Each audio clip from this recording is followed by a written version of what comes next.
Job. Chapter 1. There was a man in the land of Uz, whose name was Job. He was an upright man of integrity. He feared God and shunned what was bad. 7 sons and 3 daughters were born to him. His livestock amounted to 7,000 sheep, 3,000 camels, 1,000 cattle, and 500 donkeys, along with a very large number of servants, so that he became the greatest of all the people of the East. Each of his sons would hold a banquet at his house on his own set day. They would invite their 3 sisters to eat and drink with them. After a series of banquet days was complete, Job would send for them in order to sanctify them. Then he would get up early in the morning and offer up burnt sacrifices for each of them. For Job said, "Maybe my sons have sinned and have cursed God in their heart." That is what Job would always do. Now the day came when the sons of the true God entered to take their station before Jehovah, and Satan also entered among them. Then Jehovah said to Satan, "Where have you come from?" Satan answered Jehovah, "From roving about on the earth and from walking about in it." And Jehovah said to Satan, "Have you taken note of my servant Job? There is no one like him on the earth. He is an upright man of integrity, fearing God and shunning what is bad." At that, Satan answered Jehovah, "Is it for nothing that Job has feared God? Have you not put up a protective hedge around him and his house and everything he has? You have blessed the work of his hands, and his livestock has spread out in the land. But, for a change, stretch out your hand and strike everything he has, and he will surely curse you to your very face." Then Jehovah said to Satan, "Look, everything that he has is in your hand. Only do not lay your hand on the man himself." So Satan went out from the presence of Jehovah. Now on the day when his sons and daughters were eating and drinking wine in their oldest brother's house, a messenger came to Job and said, "The cattle were plowing, and the donkeys were grazing beside them, when the Sabaeans attacked and took them, and they killed the servants with the sword. I am the only one who escaped to tell you." While he was still speaking, another one came and said, "Fire from God fell from the heavens and blazed among the sheep and the servants and consumed them. I am the only one who escaped to tell you." While he was still speaking, another one came and said, "The Chaldeans formed 3 bands and made a raid on the camels and took them, and they killed the servants with the sword. I am the only one who escaped to tell you."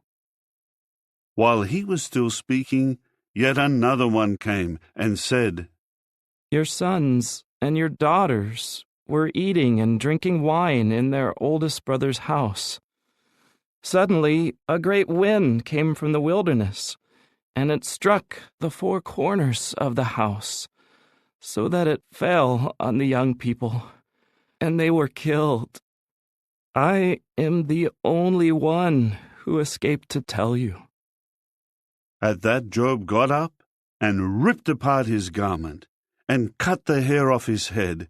Then he fell to the ground and bowed down and said, "Naked I came out of my mother's womb, and naked I will return.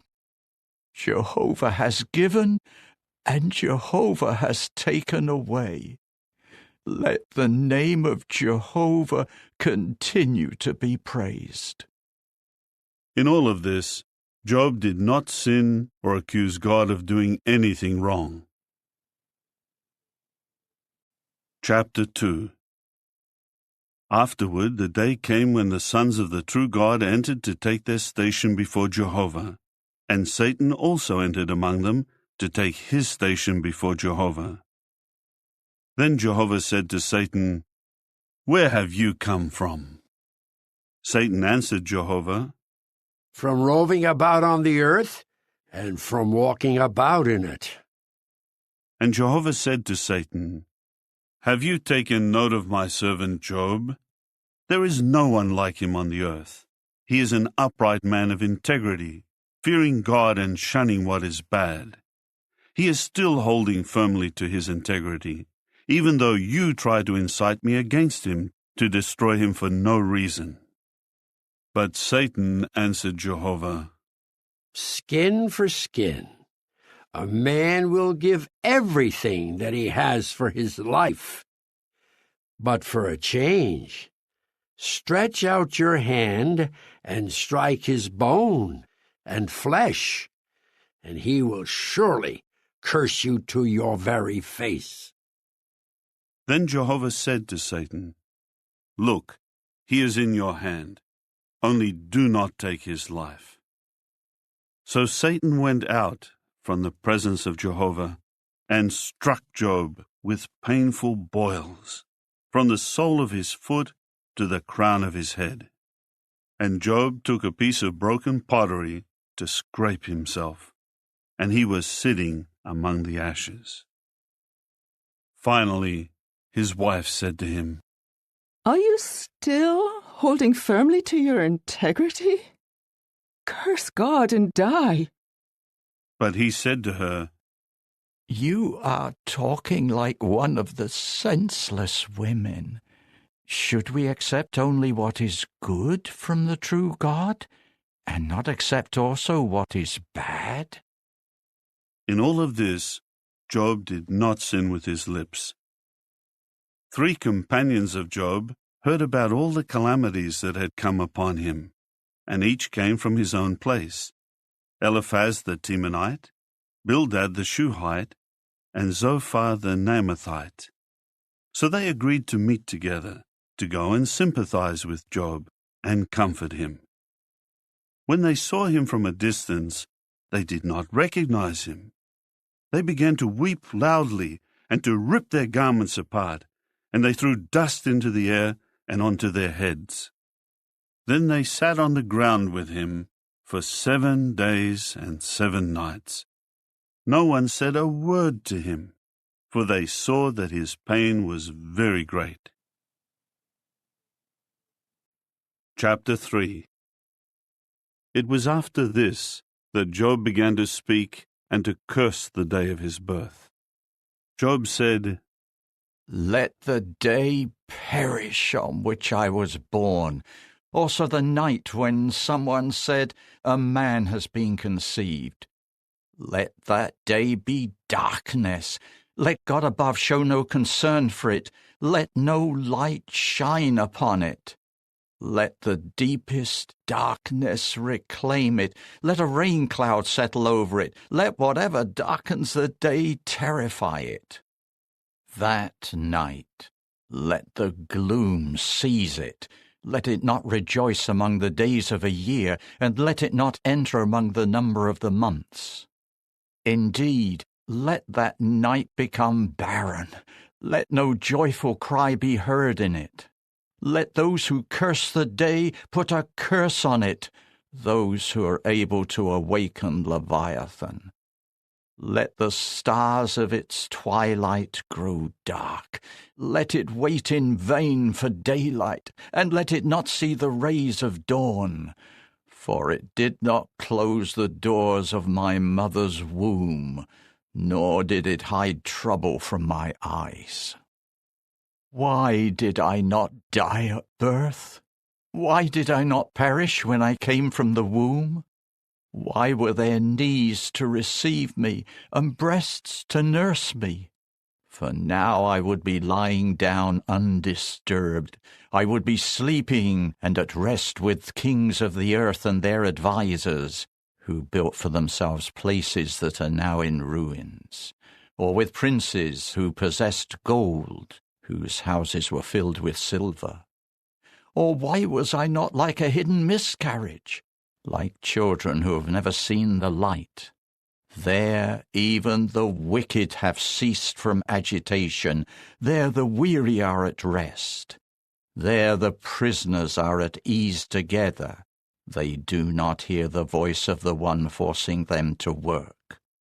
Small and great are the same there, and the slave is set free from his master. Why does he give light to one who is suffering and life to those in bitter distress? Why do they long for death, but it does not come? They dig for it more than for hidden treasures. Those who are rejoicing greatly, who are happy when they find the grave. Why does he give light to a man who has lost his way, whom God has hedged in? For in place of my food comes my sighing, and my groaning pours out like water. For what I have dreaded has come upon me, and what I have feared has befallen me. I have had no peace, no quiet, no rest, but trouble keeps coming. Chapter 4. Eliphaz the Temanite then said in reply, If someone tries to speak to you, will you become impatient? For who can hold back from speaking? True, you have corrected many, and you used to strengthen the weak hands. Your words would raise up anyone stumbling, and you would strengthen those whose knees were buckling. But now it has happened to you, and you are overwhelmed. It touches you, and you are dismayed. Does your reverence for God not give you confidence? Does your way of integrity not give you hope? Remember, please, what innocent person has ever perished? When have the upright ever been destroyed? What I have seen is that those who plow what is harmful, and those who sow trouble, will reap the same. By the breath of God they perish, and through a blast of his anger they come to an end. The lion roars, and a young lion growls, but even the teeth of strong lions are broken. A lion perishes for lack of prey, and the cubs of a lion are scattered. Now a word was brought to me in secret, and a whisper of it reached my ear, in troubling thoughts during visions of the night, when deep sleep falls upon men. A terrible trembling came upon me, filling all my bones with dread. A spirit passed over my face. The hair of my flesh bristled. It then stood still, but I did not recognize its appearance. A form was in front of my eyes. There was a calm, and then I heard a voice. Can a mortal man be more righteous than God? Can a man be cleaner than his own Maker? Look, he has no faith in his servants, and he finds fault with his angels. How much more so with those dwelling in houses of clay, whose foundation is in the dust, who are crushed as easily as a moth. They are completely crushed from morning to evening. They perish forever, and no one takes notice. Are they not like a tent whose cord is pulled out? They die without wisdom. Chapter 5. Call, please. Is there anyone answering you? To which of the holy ones will you turn? For resentment will kill the foolish one, and envy will put the simple-minded to death. I have seen the foolish one taking root, but suddenly his dwelling place is cursed. His sons are far from safety, and they are crushed at the city gate with no one to save them. The hungry one eats what he harvests, taking it even from among the thorns, and their possessions are ensnared. For harmful things do not sprout from the dust, and trouble does not spring from the ground. For man is born for trouble, as surely as sparks fly upward. But I would appeal to God, and to God I would submit my case, to the one doing great and unsearchable things, wonderful things without number. He gives rain to the earth and sends waters upon the fields. He raises the lowly up high, and he raises up the dejected one to salvation. He frustrates the schemes of the crafty, so that the work of their hands does not succeed.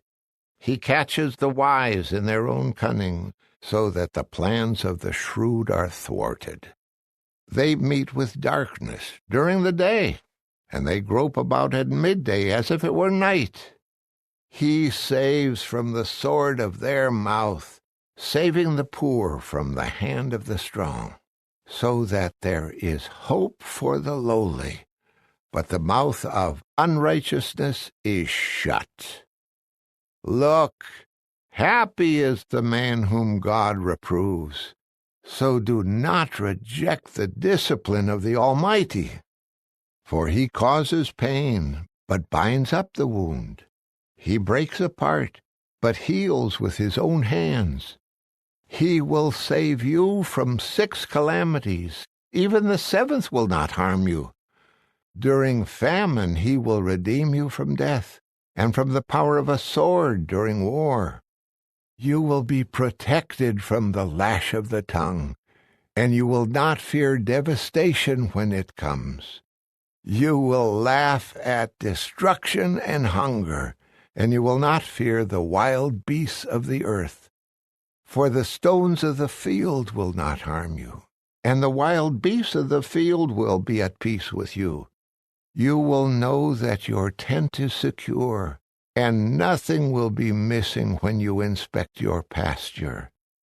You will enjoy many children, and your descendants will be as plentiful as the vegetation of the earth.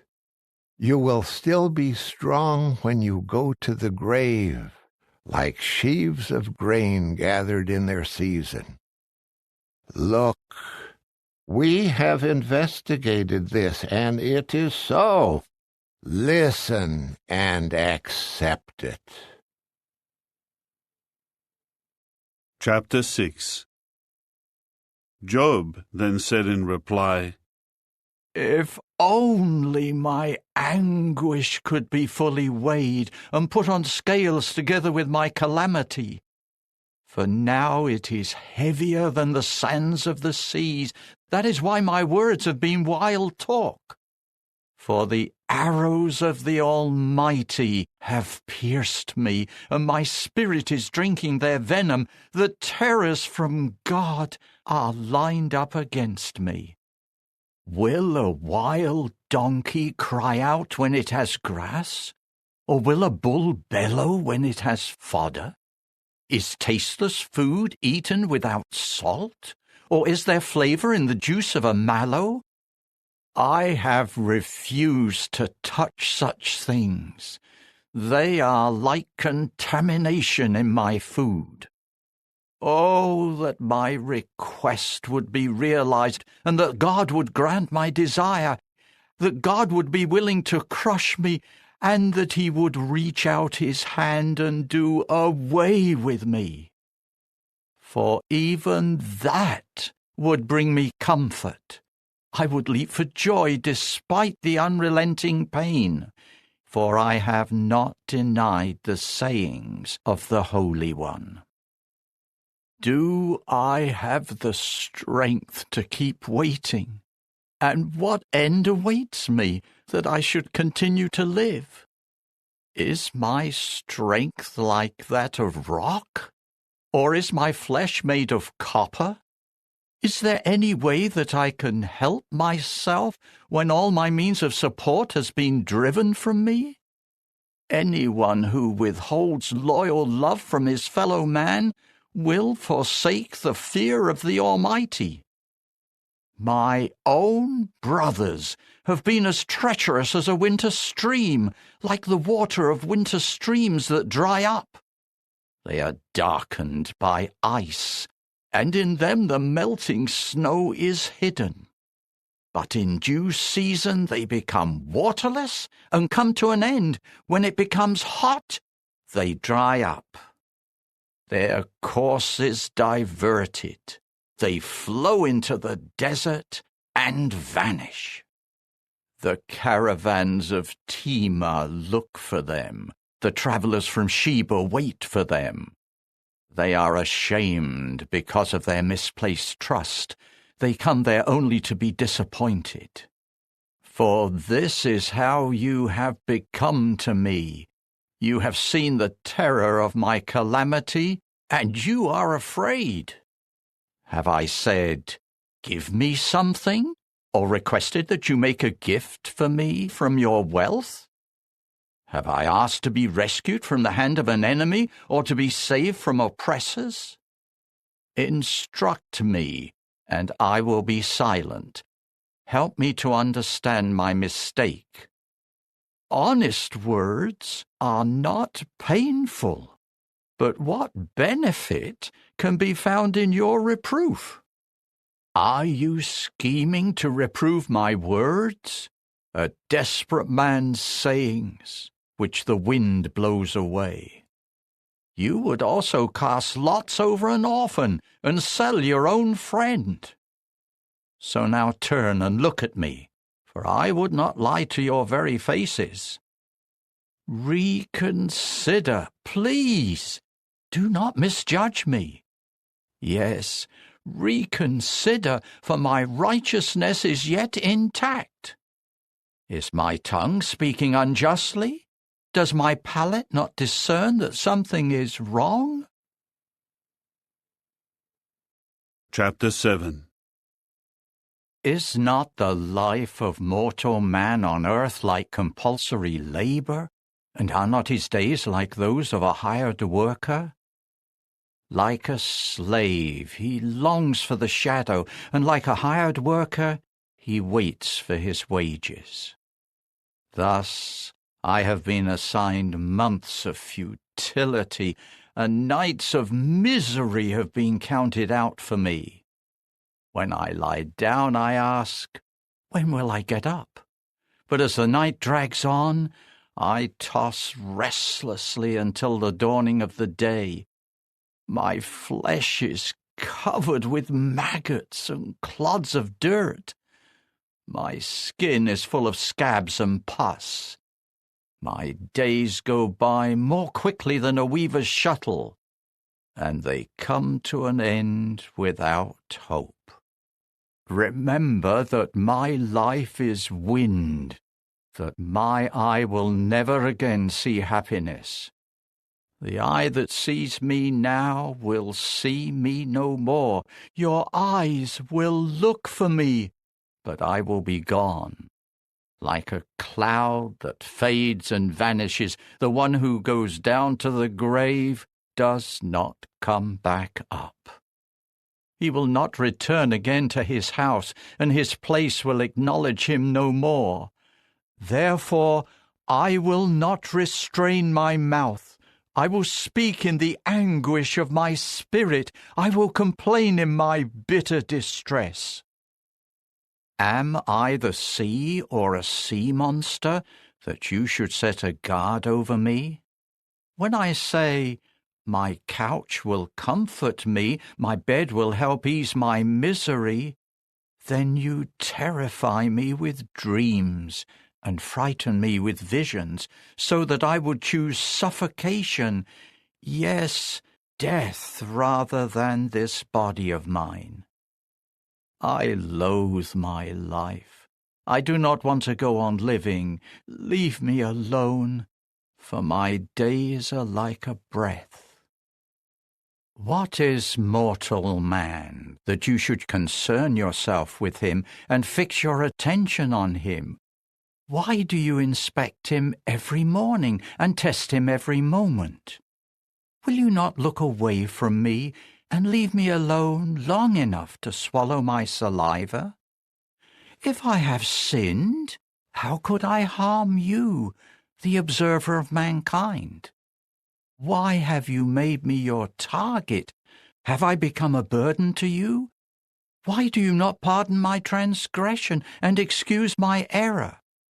For soon I will lie down in the dust, and you will look for me, but I will be gone. Chapter 8. Bildad the Shuhite then said in reply, How long will you keep speaking like this? The words of your mouth are but a mighty wind. Will God pervert justice, or will the Almighty pervert righteousness? If your sons sinned against him, he let them be punished for their revolt.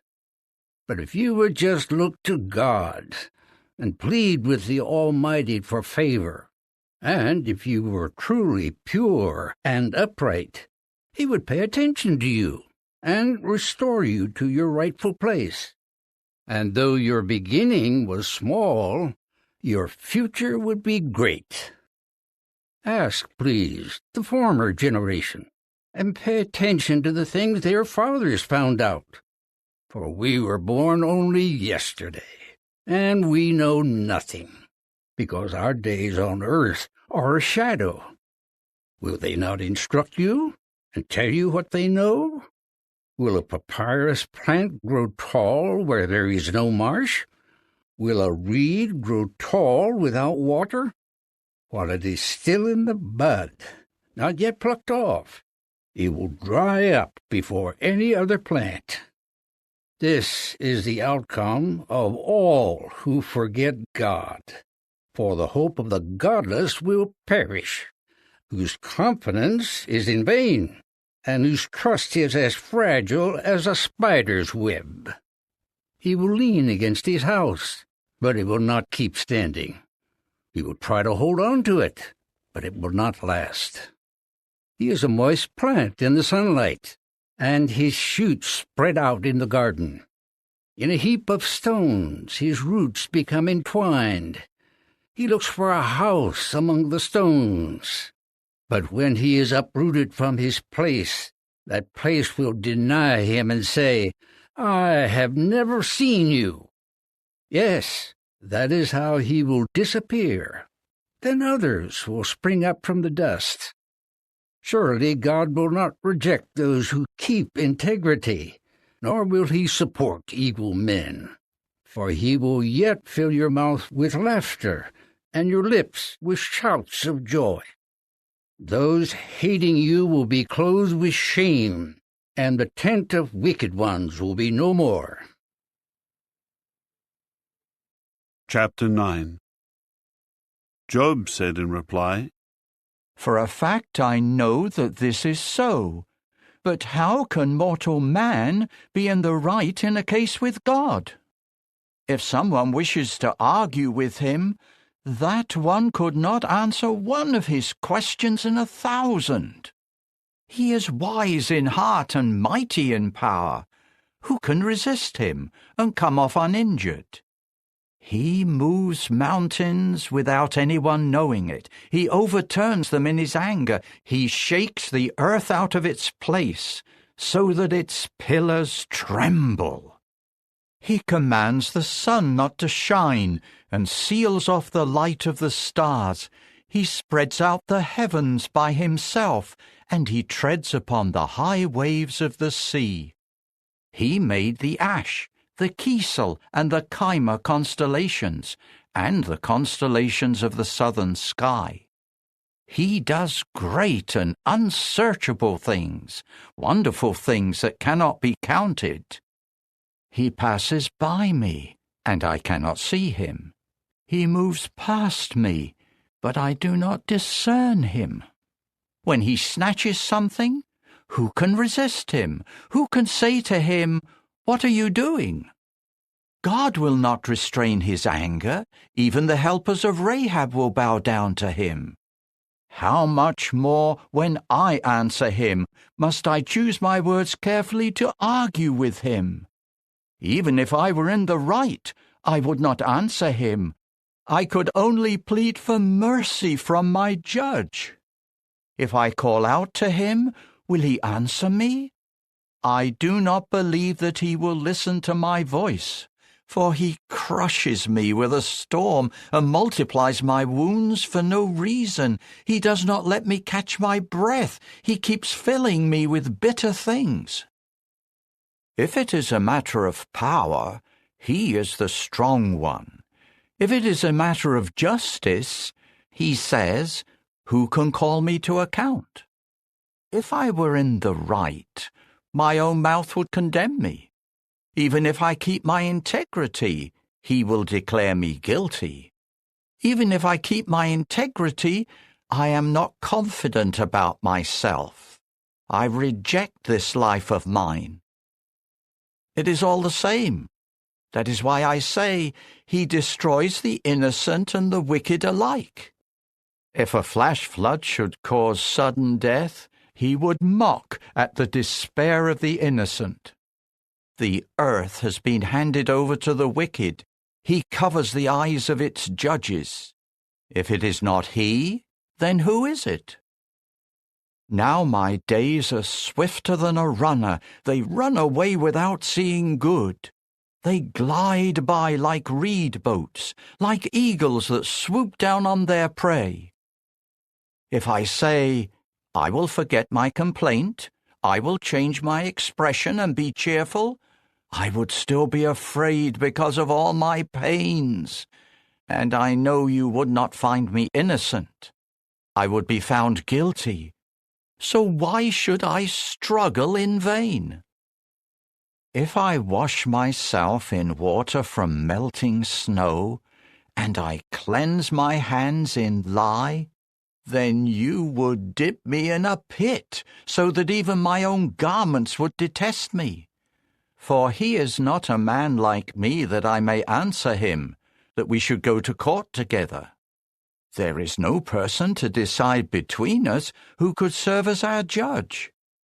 If he would stop beating me and not let his terror frighten me, then I would speak to him unafraid, for it is not in me to speak out of fear.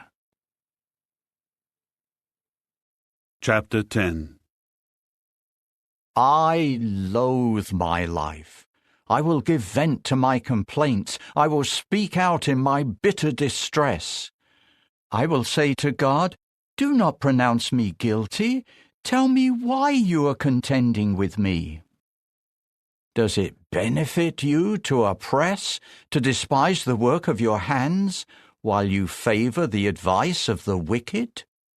Do you have eyes of flesh, or do you see as mortal man does? Are your days like the days of mortals, or are your years like those of a man, that you should search out my error and keep looking for my sin? You know that I am not guilty, and no one can save me from your hand. Your own hands have shaped me and made me, but now you would completely destroy me. Remember, please, that you made me out of clay, but now you make me return to dust. Did you not pour me out like milk and curdle me like cheese?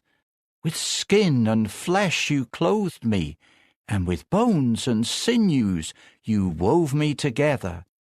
You have given me life and loyal love. You have guarded my spirit with your care. But you secretly intended to do these things. I know that these things are from you.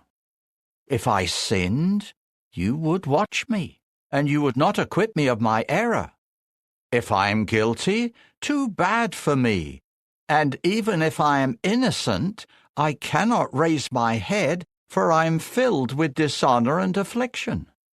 If I raise my head up, you hunt for me like a lion, and again show your power against me. You bring new witnesses against me, and increase your anger against me, as hardship after hardship comes upon me. So why did you bring me out from the womb? I should have died before any eye could see me. It would have been as though I never existed. I would have been taken straight from the womb to the grave. Are not my days few? Let him leave me alone.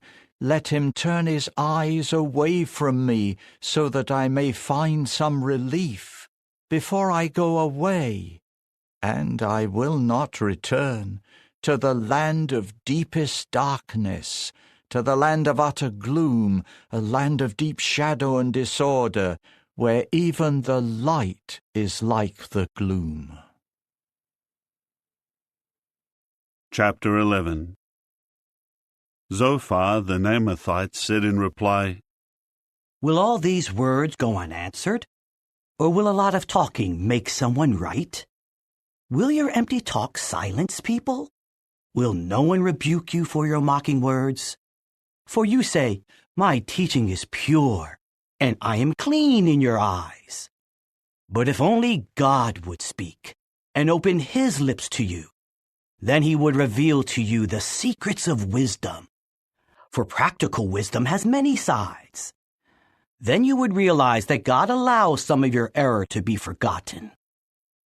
Can you discover the deep things of God, or discover everything about the Almighty? It is higher than heaven. What can you accomplish? It is deeper than the grave. What can you know? It is longer than the earth, and broader than the sea.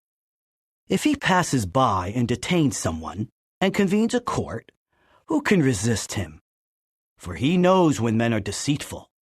When he sees what is evil, will he not take notice? But an empty-headed man will understand only when a wild donkey can give birth to a man. If only you would prepare your heart and stretch out your hands to him. If your hand is doing wrong, put it far away, and let no unrighteousness dwell in your tents. For then you could lift up your face with no defect. You could stand firm, free of fear. For then you will forget your trouble. You will remember it as waters that have flowed past you. Your life will become brighter than midday. Even its darkness will be like the morning. You will be confident because there is hope, and you will look around and lie down in security. You will lie down with no one to make you afraid, and many people will seek your favor. But the eyes of the wicked will fail, and they will find no place to escape, and their only hope will be death. Chapter 12. Then Job said in reply, Surely you are the people who know, and wisdom will die out with you. But I too have understanding. I am not inferior to you. Who does not know these things? I have become a laughingstock to my companions, one calling to God for an answer. A righteous and blameless man is a laughingstock. The carefree person has contempt for calamity, thinking it is only for those whose feet are unsteady. The tents of robbers are at peace, and those who provoke God are secure, those who have their God in their hands. However, ask, please, the animals, and they will instruct you, also the birds of the heavens, and they will tell you. Or give consideration to the earth, and it will instruct you, and the fish of the sea will declare it to you. Who among all these does not know that the hand of Jehovah has done this?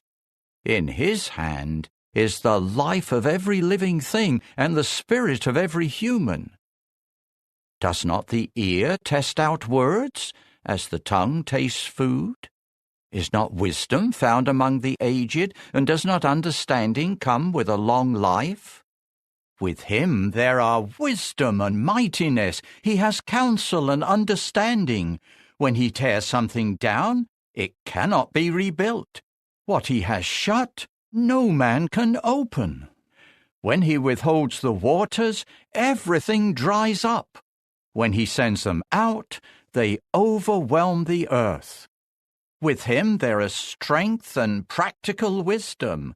To him belong the one going astray and the one leading astray. He makes counselors go barefoot, and he makes fools of judges. He loosens the bonds imposed by kings, and he binds a belt around their waist. He makes priests walk barefoot, and he overthrows those who are firmly established in power. He deprives trusted advisers of speech and takes away the sensibleness of old men. He pours out contempt upon nobles, and he makes powerful ones weak. He reveals deep things from the darkness, and he brings deep darkness into the light. He makes nations grow great in order to destroy them. He enlarges nations, that he may lead them into exile. He takes away the understanding of the leaders of the people, and makes them wander in trackless wastelands. They grope in darkness, where there is no light. He makes them wander about like drunken men. Chapter 13. Yes, my eye has seen all of this. My ear has heard and understood it. What you know, I also know. I am not inferior to you.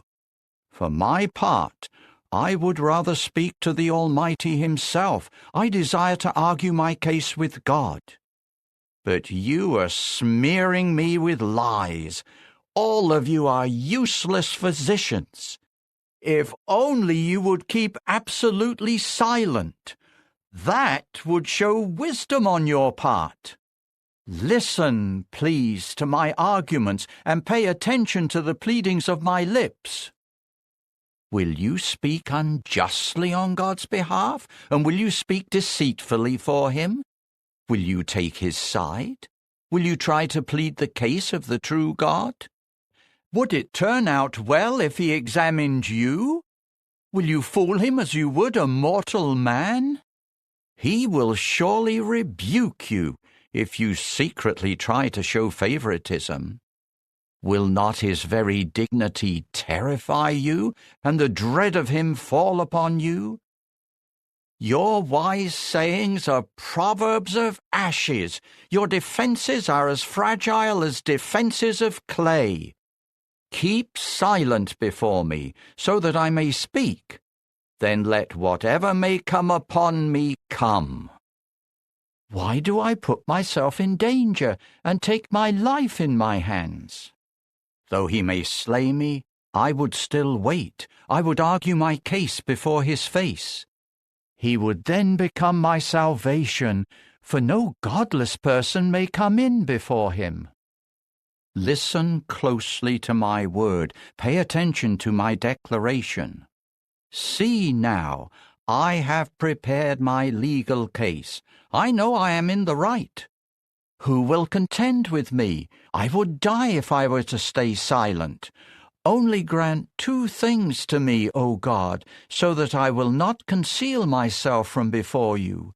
Remove your heavy hand far away from me, and do not let the fear of you terrify me. Either call, and I will answer, or let me speak, and you answer me. What are my errors and sins? Reveal to me my transgression and my sin. Why do you hide your face and consider me your enemy? Will you try to frighten a wind-blown leaf, or chase after dry stubble? For you keep recording bitter accusations against me, and you make me answer for the sins of my youth. You have put my feet in stocks. You scrutinize all my paths, and you trace out each of my footprints. So man decays like something rotten, like a garment eaten by moths. Chapter 14. Man, born of woman, is short-lived and filled with trouble. He comes up like a blossom and then withers away. He flees like a shadow and disappears. Yes, you have fixed your eye upon him, and you bring him into judgment with yourself. Who can produce someone clean from someone unclean? No one can. If his days are decided, the number of his months is with you. You have set a limit for him that he may not go beyond. Turn your gaze away from him so that he may rest, until, like a hired worker, he finishes out his day. For there is hope even for a tree. If it is cut down, it will sprout again, and its twigs will continue to grow. If its root grows old in the ground, and its stump dies in the soil, at the scent of water it will sprout, and it will produce branches like a new plant. But a man dies and lies powerless. When a human expires, where is he? Waters disappear from the sea, and a river drains away and dries up. Man also lies down and does not get up. Until heaven is no more, they will not wake up, nor will they be aroused from their sleep. Oh, that in the grave you would conceal me, that you would hide me until your anger passes by, that you would set a time limit for me and remember me. If a man dies, can he live again? I will wait all the days of my compulsory service until my relief comes. You will call, and I will answer you. You will long for the work of your hands. But for now, you keep counting my every step. You watch only for my sin. My transgression is sealed up in a bag, and you seal up my error with glue. As a mountain falls and crumbles away, and a rock is dislodged from its place, as water wears away stones, and its torrents wash away earth's soil, so you have destroyed the hope of mortal man. You keep overpowering him until he perishes. You change his appearance, and you send him away. His sons are honored, but he does not know it. They become insignificant, but he does not realize it. He feels pain only while he is still in his flesh.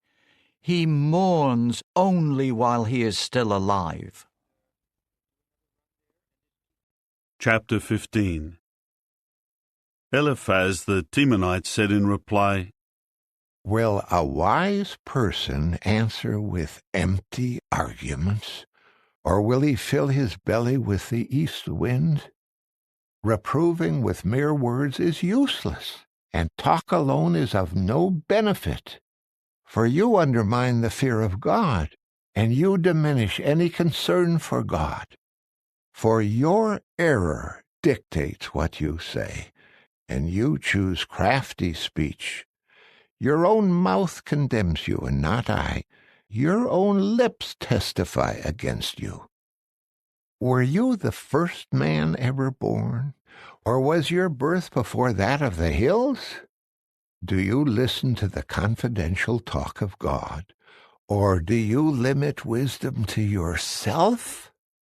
What do you know that we do not know? What do you understand that we do not? Both the gray-haired and the aged are among us, men much older than your father. Are God's consolations not enough for you, or words spoken gently to you? Why does your heart carry you away, and why do your eyes flash with anger? For you turn your spirit against God himself, and you allow such words to go out of your own mouth. What is mortal man that he should be pure, or anyone born of a woman that he should be righteous? Look, he has no faith in his holy ones, and even the heavens are not pure in his eyes. How much less so when a person is detestable and corrupt, a man who drinks in unrighteousness just like water. I will inform you. Listen to me. I will relate what I have seen, what wise men have related from their fathers, things they have not hidden. To them alone the land was given, and no stranger passed among them. A wicked person suffers torment all his days, throughout all the years reserved for the tyrant. Terrifying sounds are in his ears. In a time of peace, marauders attack him. He does not believe that he will escape from darkness. He is reserved for a sword. He wanders about in search of food. Where is it? He well knows that the day of darkness is at hand. Distress and anguish keep terrifying him. They overpower him like a king ready to launch an attack. For he raises his hand against God himself and tries to defy the Almighty. He stubbornly rushes against him with his thick, strong shield. His face is covered with fat, and his hips bulge with fat. He resides in cities that will be brought to ruin, in houses where no one will dwell, which will become heaps of stones. He will not grow rich, and his wealth will not accumulate, nor will his possessions spread over the land. He will not escape from darkness. A flame will dry up his twig, and he will pass away by a blast of God's mouth. He should not go astray and trust in what is worthless, for what he gets in exchange will be worthless. It will happen before his day, and his branches will never flourish. He will be like a vine that shakes off its unripe grapes, and like an olive tree that casts off its blossoms. For the assembly of godless ones is sterile, and fire will consume the tents of bribery. They conceive trouble and give birth to what is wicked, and their womb produces deceit. Chapter 16. Job said in reply, I have heard many things like these before. All of you are troublesome comforters. Is there an end to empty words? What provokes you to answer this way? I could also speak as you do. If you were in my place, I could make persuasive speeches against you and shake my head at you. Instead, though, I would strengthen you with the words of my mouth, and the consolation of my lips would bring relief. If I speak, my own pain is not relieved, and if I stop speaking, how much is my pain reduced? But now he has made me weary. He has devastated my whole household. You also seize me, and it has become a witness, so that my own skinniness rises up and testifies to my face. His anger has torn me to pieces, and he harbors animosity against me. He grinds his teeth against me. My adversary pierces me with his eyes. They have opened their mouth wide against me, and they have scornfully struck my cheeks. In large numbers they gather against me. God hands me over to young boys, and he thrusts me into the hands of the wicked. I was untroubled, but he shattered me. He grabbed me by the back of the neck and crushed me. Then he set me up as his target. His archers surround me. He pierces my kidneys and feels no compassion. He pours out my gall on the earth. He breaks through against me with breach after breach. He rushes at me like a warrior. I have sewn sackcloth together to cover my skin, and I have buried my dignity in the dust. My face is red from weeping, and on my eyelids is deep shadow, although my hands have done no violence and my prayer is pure. O earth, do not cover my blood, and let there be no resting place for my outcry. Even now, my witness is in the heavens. The one who can testify for me is in the heights. My companions ridicule me as my eye sheds tears to God. Let someone arbitrate between a man and God, as one would between a man and his fellow. For the years to come are few, and I will go away on the path of no return. Chapter 17. My spirit has been broken, my days have been extinguished. The graveyard awaits me. Mockers surround me, and my eye must gaze at their rebellious behavior. Please accept my security and keep it with you. Who else will shake hands with me and pledge in my behalf? For you have concealed discernment from their heart. That is why you do not exalt them. He may offer to share with his friends while the eyes of his children fail. He has made me an object of scorn among the peoples, so that I became one in whose face they spit. From anguish my eyes grow dim, and all my limbs are but a shadow. Upright people stare in amazement at this, and the innocent one is disturbed over the godless.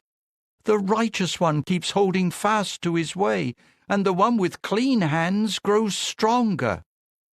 However, you may all come and resume your arguing, for I have not found anyone wise among you. My days are finished. My plans, the desires of my heart, have been shattered. They keep turning night into day, saying, "Light must be near because it is dark." If I wait, the grave will become my home. I will spread out my bed in darkness. I will call out to the pit, "You are my father," to the maggot, "My mother and my sister." Where, then, is my hope? Who can see hope for me? It will go down to the barred gates of the grave when we all descend together into the dust. Chapter 18. Bildad the Shuhite said in reply, How long before you stop making such speeches? Show some understanding, so that we may then speak. Why should we be viewed as animals and be considered stupid in your eyes? Even if you tear yourself to pieces in your anger, will the earth be abandoned for your sake? Or will the rock move away from its place? Yes, the light of the wicked will be extinguished, and the flame of his fire will not shine. The light in his tent will certainly grow dark, and the lamp over him will be extinguished. His vigorous stride is shortened, and his own counsel will make him fall. For his feet will lead him into a net, and he will wander onto its mesh. A trap will seize him by the heel, a snare will catch him. A rope is hidden for him on the ground, and a trap lies in his path. Terrors frighten him on all sides, and chase him at his feet. His strength fails him, and disaster will make him stagger. His skin is eaten away. The most deadly disease consumes his limbs. He is torn away from the security of his tent, and marched to the king of terrors. Strangers will live in his tent. Sulphur will be scattered on his home. His roots will dry up beneath him, and his branches will wither above him. The memory of him will fade from the earth, and in the street his name will be unknown. He will be driven from the light into the darkness, and chased away from the productive land. He will have no offspring and no descendants among his people, and he will be without a survivor in the place where he lives. When his day comes, the people in the west will be appalled, and the people in the east will be seized with horror. This is what happens to the tents of a wrongdoer, and to the place of the one who has not known God. Chapter 19. Job said in reply, How long will you keep irritating my soul, crushing me with words? These 10 times you have rebuked me. You are not ashamed to deal harshly with me. And if indeed I made a mistake, my error remains with me. If you insist on exalting yourselves over me, claiming that the reproach against me is justified, know then that it is God who has misled me, and he has caught me in his hunting net. Look, I keep crying out violence, but I get no answer. I keep crying for help, but there is no justice. My path he has blocked with a stone wall, and I cannot pass by. He has covered my roadways with darkness. He has stripped me of my glory and removed the crown from my head. He breaks me down on all sides until I perish. My hope he uproots like a tree. His anger burns against me, and he views me as his enemy. His troops come together and besiege me, and they camp around my tent. My own brothers he has driven far away from me, and those who know me have turned away from me. My close companions are gone, and those whom I knew well have forgotten me. Guests in my house and my slave girls consider me a stranger. I am a foreigner in their eyes. I call for my servant, but he does not respond. With my mouth I beg him for compassion. My very breath has become loathsome to my wife, and I am a stench to my own brothers. Even young children despise me. When I rise up, they begin jeering at me. All my close friends detest me, and those whom I loved have turned against me. My bones stick to my skin and my flesh, and I escape with the skin of my teeth. Show me mercy, my companions, show me mercy, for God's own hand has touched me. Why do you keep persecuting me as God does, attacking me without let-up? If only my words were written down, if only they could be inscribed in a book.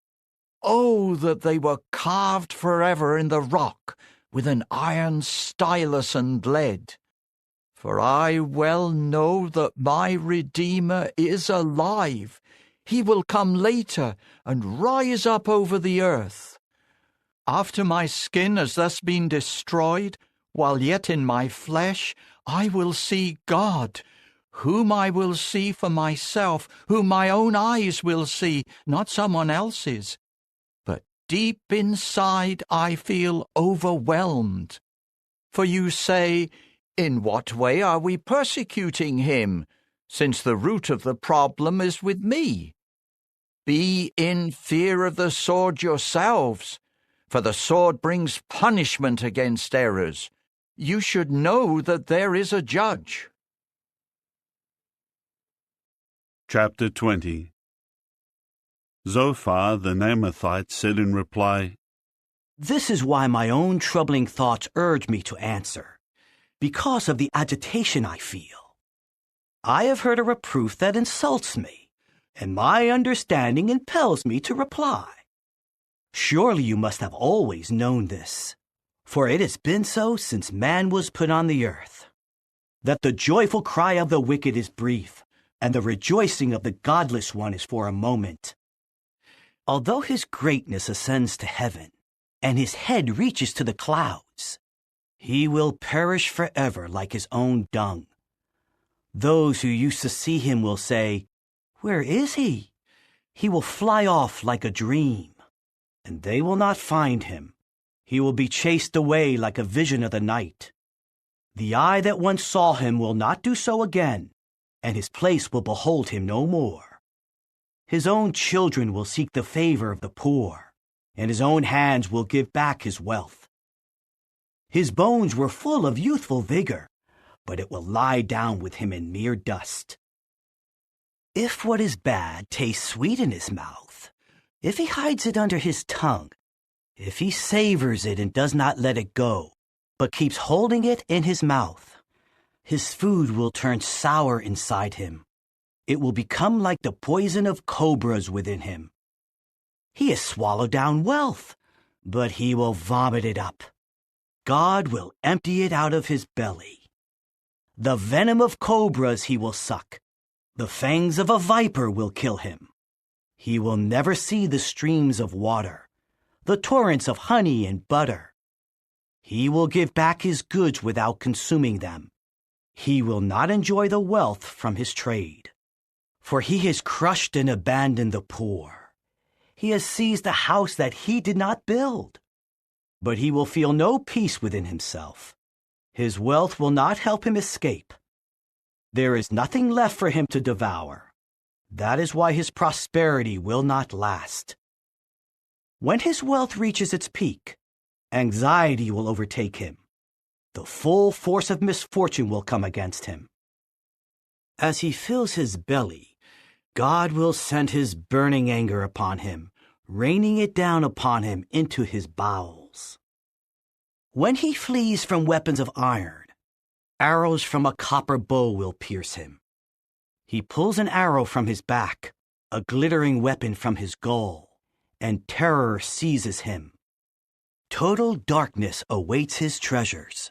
A fire that no one fanned will consume him. Calamity awaits any survivors in his tent. Heaven will uncover his error. The earth will rise up against him. A flood will sweep his house away. It will be a heavy torrent on the day of God's anger. This is the wicked man's share from God, the inheritance that God has decreed for him. Chapter 21. Job said in reply, Listen carefully to what I say. Let this be the consolation you give me. Bear with me while I speak. After I speak, you may then mock me.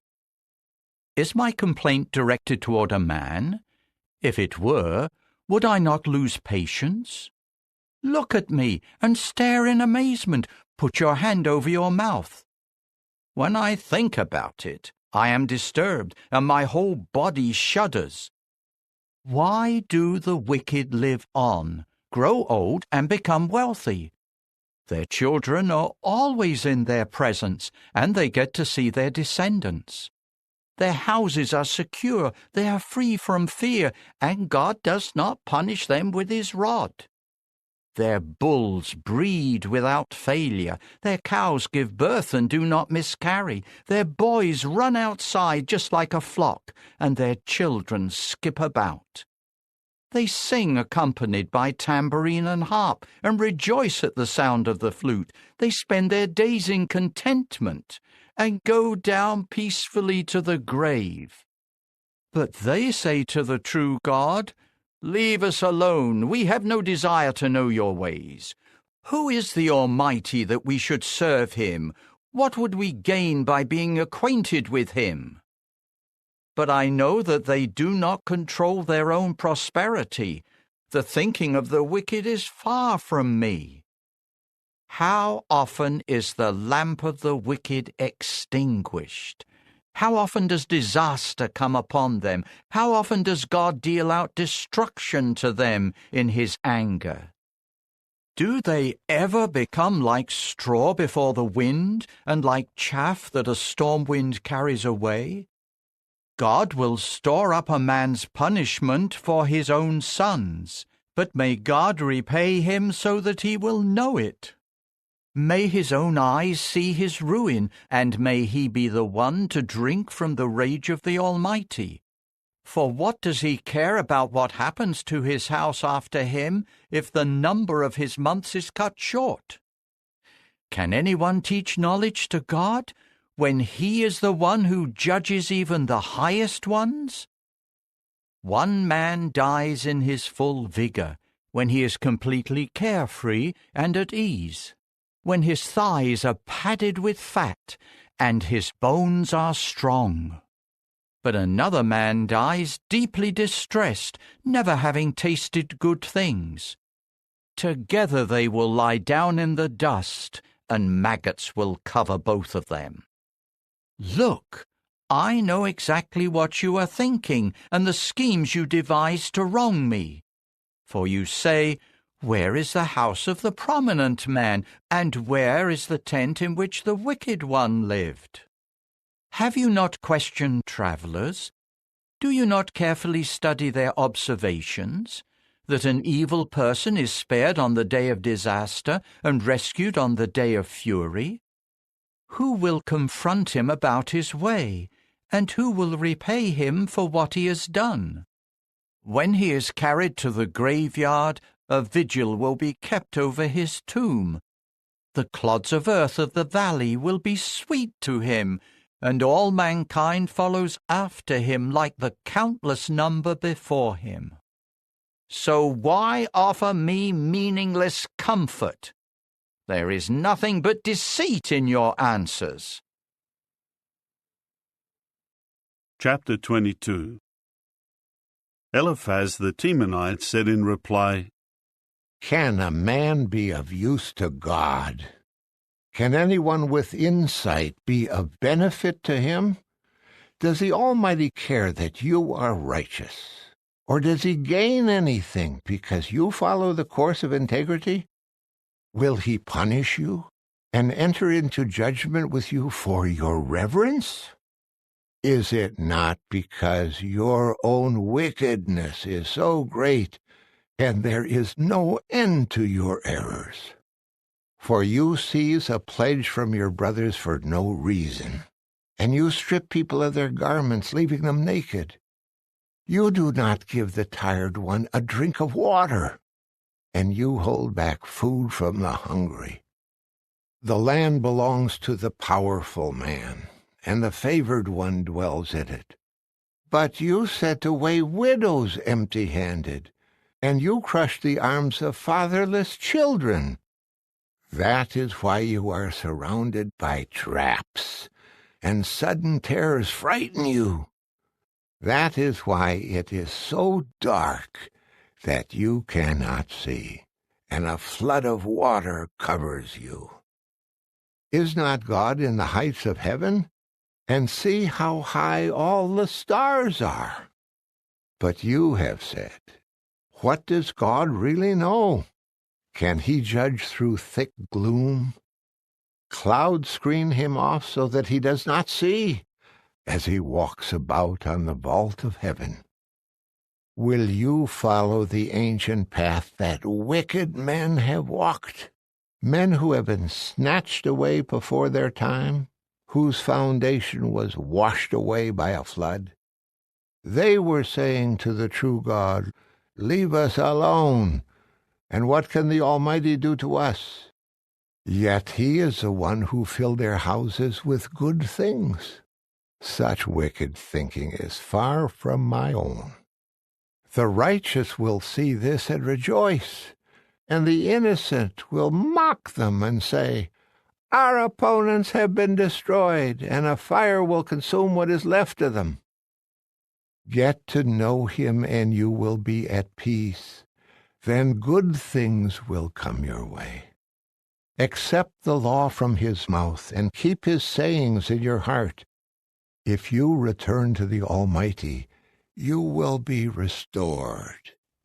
If you remove unrighteousness from your tent, if you would throw your gold into the dust, and the gold of Ophir into the rocky ravines, then the Almighty will become your gold, and he will be your choicest silver. For then your delight will be in the Almighty, and you will lift up your face to God. You will entreat him, and he will hear you, and your vows you will pay. Whatever you decide to do will succeed, and light will shine upon your path. For you will be humiliated when you speak arrogantly, but he will save the humble.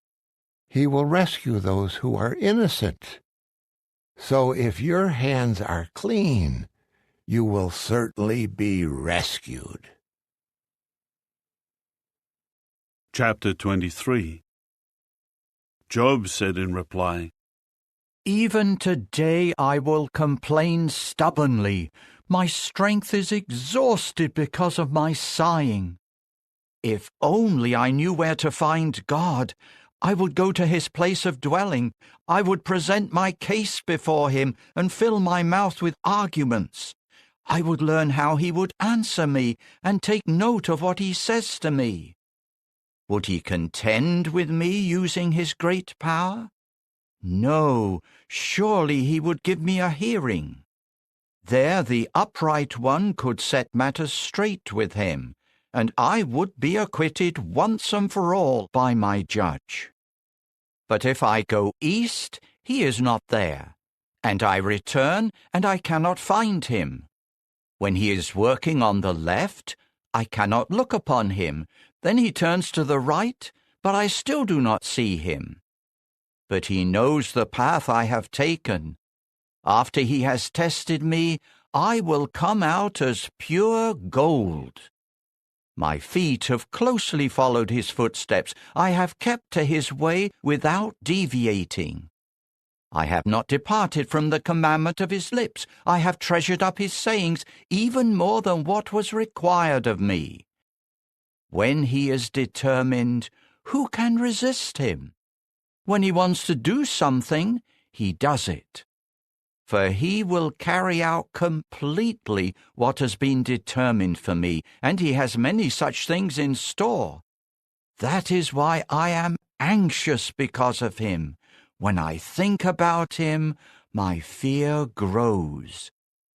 God has made me faint-hearted, and the Almighty has made me afraid. But I have not yet been silenced by the darkness, nor by the gloom that has covered my face. Chapter 24. Why does the Almighty not set a time? Why do those who know him not see his day? People move boundary markers. They carry off flocks for their own pasture. They drive away the donkey of fatherless children and seize the widow's bull as security for a loan. They force the poor off the road. The helpless of the earth must hide from them. The poor forage for food like wild donkeys in the wilderness. They seek food in the desert for their children. They must harvest in another's field and glean from the vineyard of the wicked. They spend the night naked, without clothing. They have no covering for the cold. They are drenched by the mountain rains. They cling to the rocks for lack of shelter. The fatherless child is snatched away from the breast, and the garments of the poor are taken as security for a loan, forcing them to go about naked, without clothing, and hungry as they carry the sheaves of grain. They toil among the terrace walls in the heat of the day. They tread the wine presses, yet they go thirsty. The dying keep groaning in the city. The fatally wounded cry for help, but God does not regard this as improper. There are those who rebel against light. They do not recognize its ways, and they do not follow its paths. The murderer rises at daybreak. He slays the helpless and the poor, while at night he engages in theft. The eye of the adulterer waits for the twilight, saying, "No one will see me," and he covers his face. In the darkness they break into houses. By day they shut themselves in. They are strangers to the light. For morning is the same as deep darkness for them. They are familiar with the terrors of deep darkness. But they are swiftly carried away by the waters. Their portion of the land will be cursed. They will not return to their vineyards. Just as drought and heat take away the melted snow, the grave takes away those who have sinned. His mother will forget him. The maggot will feast on him. He will be remembered no more, and unrighteousness will be broken just like a tree. He preys on the barren woman and mistreats the widow. God will use his strength to do away with the powerful. Though they may rise up, they have no assurance of life. God lets them become confident and secure, but his eyes are on everything they do. They are exalted for a little while, then they are no more.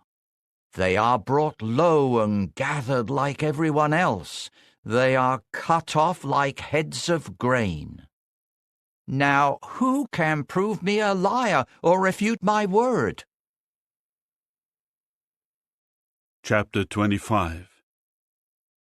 Bildad the Shuhite said in reply, Rulership and fearsome might are his. He establishes peace in heaven. Can his troops be numbered? Upon whom does his light not rise? So how can mortal man be righteous before God?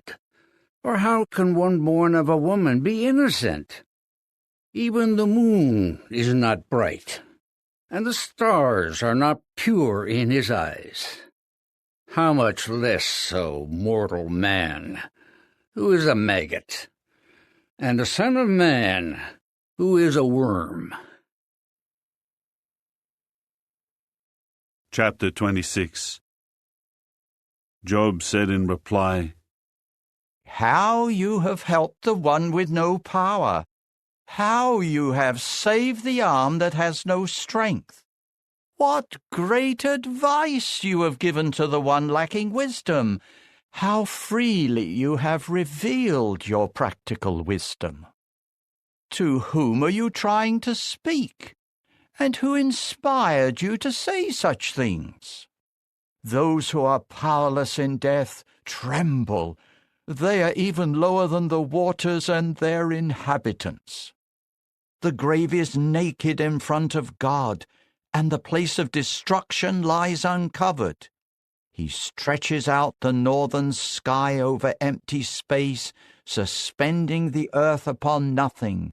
He wraps up the waters in his clouds, so that the clouds do not burst under their weight. He shuts off the view of his throne, spreading out his cloud over it. He marks out the horizon on the surface of the waters. He makes a boundary between light and darkness. The very pillars of heaven shake. They are stunned by his rebuke. He stirs up the sea with his power, and by his understanding he breaks the sea monster to pieces. With his breath he makes the skies clear. His hand pierces the elusive serpent. Look, these are just the fringes of his ways. Only a faint whisper has been heard of him. So who can understand his mighty thunder? Chapter 27. Job continued his discourse, saying, As surely as God lives, who has deprived me of justice, as the Almighty lives, who has made me bitter, as long as my breath is within me and spirit from God is in my nostrils, my lips will not speak unrighteousness, nor will my tongue mutter deceit.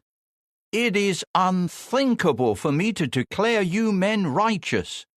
Until I die, I will not renounce my integrity. I will maintain my righteousness and never let it go. My heart will not condemn me as long as I live. May my enemy become like the wicked, those assaulting me like the unrighteous. For what hope does the godless man have when he is destroyed, when God takes away his life? Will God hear his outcry when distress comes upon him? Or will he find delight in the Almighty? Will he call on God at all times? I will teach you about the power of God. I will not hide anything about the Almighty. Look, if you have all seen visions, why are your speeches completely empty?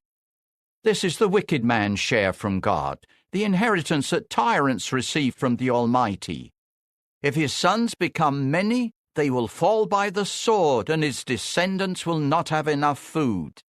Those who survive him will be buried by the plague, and their widows will not weep for them. Even if he piles up silver like the dust and stores up fine clothing like the clay, though he may gather it, the righteous man will wear it, and the innocent will divide up his silver. The house he builds is as fragile as a moth's cocoon, like a shelter made by a watchman. He will go to bed rich, but will gather nothing. When he opens his eyes, nothing will be there. Terror overtakes him like a flood. A storm snatches him away by night. An east wind will carry him off, and he will be gone. It sweeps him away from his place. It will hurl itself at him without pity as he desperately tries to flee from its force. It claps its hands at him and whistles at him from its place. Chapter 28. There is a place to mine silver, and a place for gold that they refine. Iron is taken from the ground, and copper is smelted from rocks. Man conquers the darkness. He probes to the limit in the gloom and darkness, searching for ore. He sinks a shaft far from where people reside, in forgotten places, far from where people walk. Some men descend and swing suspended. Food grows on top of the earth, but below there is an upheaval as if by fire. There in the stones is sapphire, and the dust contains gold. No bird of prey knows the path to it. The eye of a black kite has not seen it. No majestic beasts have trodden on it. The young lion has not prowled there. Man strikes the flinty rock with his hand. He overturns the mountains at their foundation. He cuts water channels in the rock. His eyes spot every precious thing. He dams up the sources of rivers and brings what was hidden to the light. But wisdom, where can it be found, and where is the source of understanding? No man recognizes its value, and it cannot be found in the land of the living. The deep waters say, "It is not in me," and the sea says, "It is not with me." It cannot be bought with pure gold, nor can silver be weighed out in exchange for it. It cannot be bought with gold of Ophir, nor with rare onyx and sapphire. Gold and glass cannot be compared to it, nor can a vessel of fine gold be exchanged for it. Coral and crystal are not worthy of mention, for a bagful of wisdom is worth more than one full of pearls. The topaz of Cush cannot be compared to it. It cannot be purchased even with pure gold. But from where does wisdom come, and where is the source of understanding? It has been hidden from the eyes of every living thing, and concealed from the birds of the heavens. Destruction and death say, "Our ears have heard only a report of it." God understands the way to find it.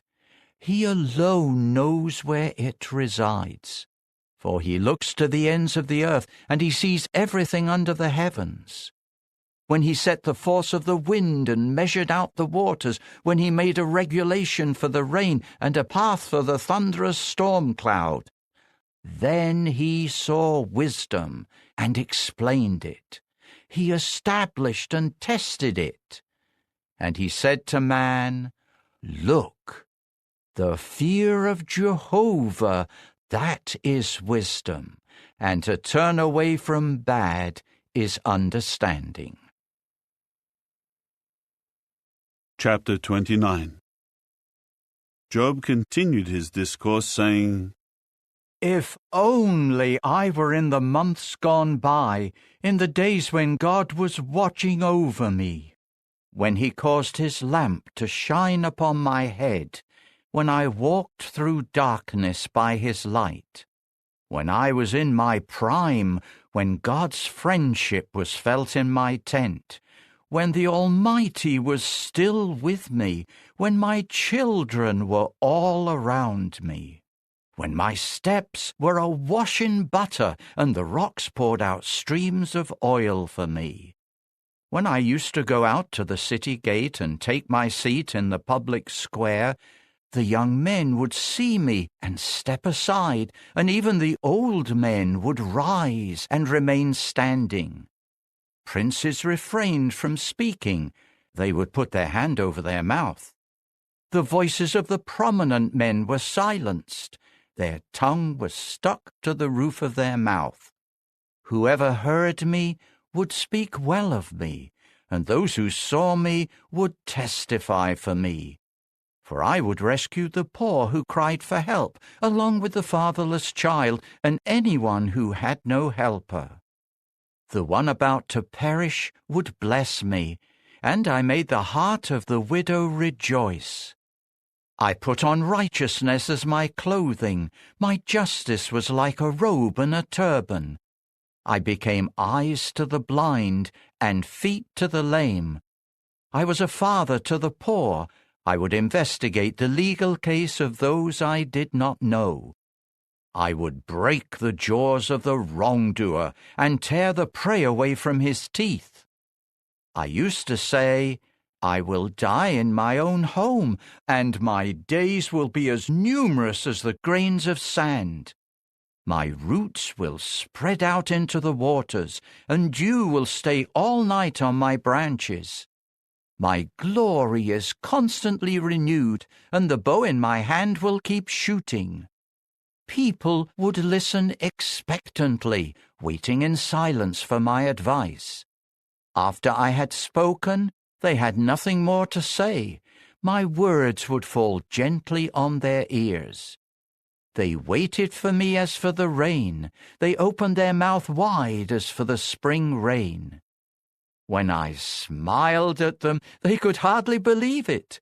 The light of my face would reassure them. I gave them direction as their head, and I lived like a king among his troops, like one who comforts the mourners. Chapter 30. Now they laugh at me, men younger than I am, whose fathers I would have refused to put with the dogs that guarded my flock. Of what use was the power of their hands to me? Their vigor has perished. They are worn out from want and hunger. They gnaw at the parched ground that was already ruined and desolated. They gather the salt herb from the bushes. Their food is the root of broom trees. They are driven out of the community. People shout at them as they would at a thief. They live on the slopes of ravines, in holes in the ground and in the rocks. From the bushes they cry out and huddle together among the nettles. As sons of the senseless and the nameless ones, they have been driven out of the land. But now they mock me even in their songs. I have become an object of scorn to them. They detest me and keep their distance from me. They do not hesitate to spit in my face. Because God has disarmed me and humbled me, they throw off all restraint in my presence. On my right they rise up like a mob. They put me to flight and put up barriers of destruction in my path. They tear up my roadways and make my calamity worse without anyone to stop them. They come as if through a wide breach in the wall. They roll in amid the devastation. Terror overwhelms me. My dignity is driven away like the wind, and my salvation vanishes like a cloud. Now my life ebbs from me. Days of affliction take hold of me. Aching pierces my bones at night. The gnawing pain never stops.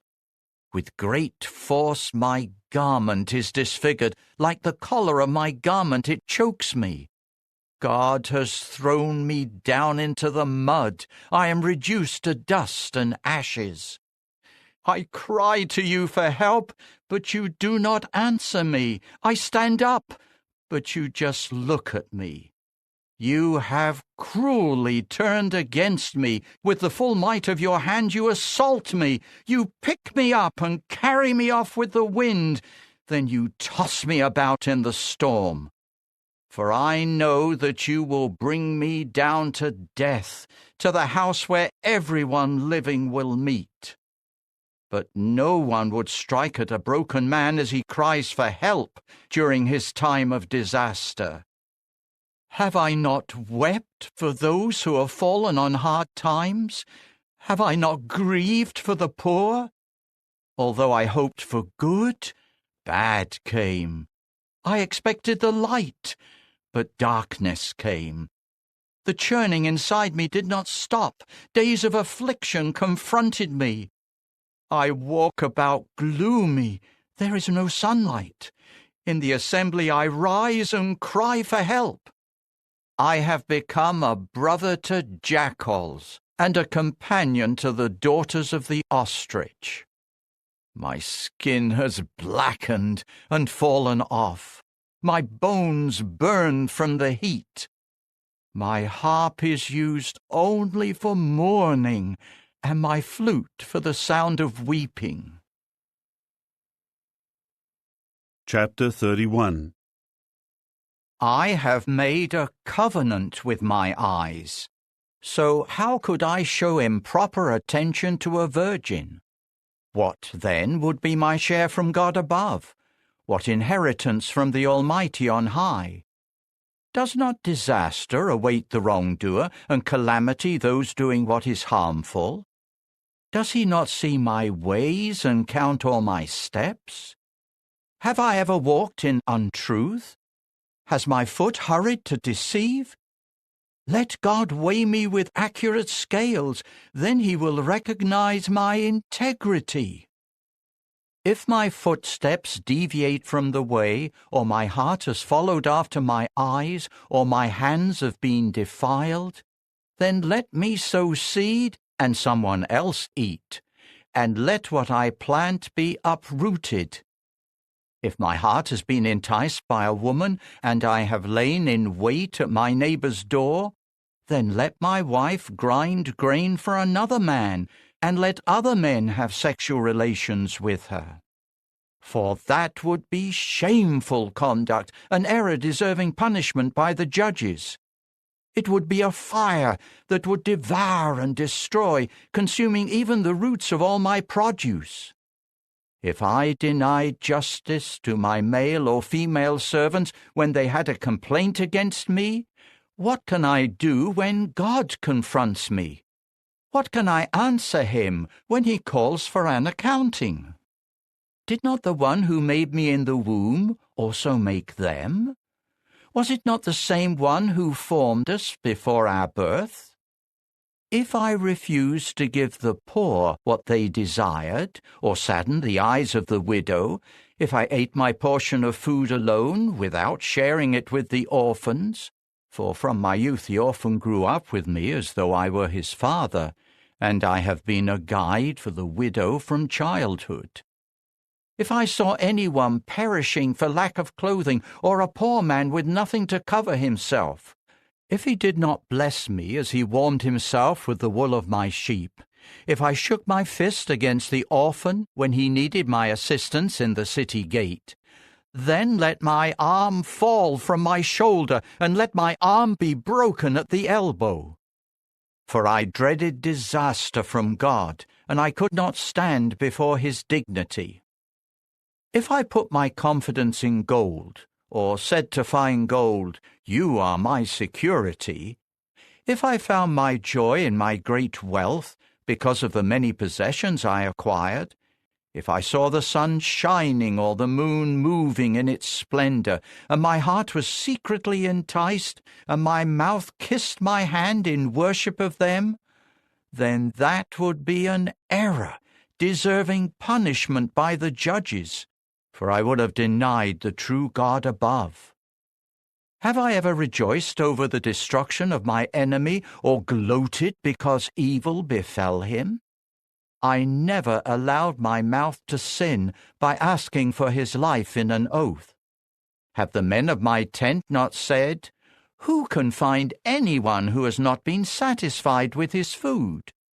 No stranger had to spend the night outside. I opened my doors to the traveler. Have I ever tried to cover over my transgressions, like other men, by hiding my error in the pocket of my garment? Have I been in fear of the reaction of the multitude? Or have I been terrified by the contempt of other families, making me silent and afraid to go outside? If only someone would listen to me, I would sign my name to what I have said. Let the Almighty answer me.